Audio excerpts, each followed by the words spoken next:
household namin, important sa amin ang pag-conserve ng energy. Dating-dati pa namin try not just energy but also water, basta resources. So yung mga bata, tinuturuan namin sila na paglalabas ng kwarto, magpatay ng electric fan or aircon or ilaw. Pati yung mga yaya, nire-remind namin kasi minsan nakakalimutan din nila.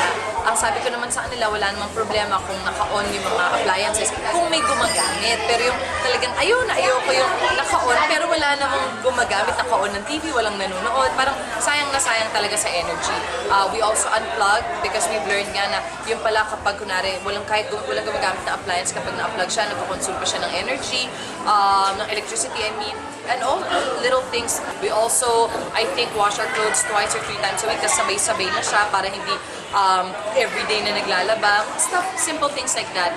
Especially during the summer, we always say naman na kahit na-afford mo, for instance, na mag-spend on aircon or mag-spend on water. It's not that yung nauubos na resources yung nagiging problema, hindi lang naman yung bill na malaki. So, I guess together we can all make a difference basta lahat tayo ay maging conscious sa paggamit natin ng energy and resources.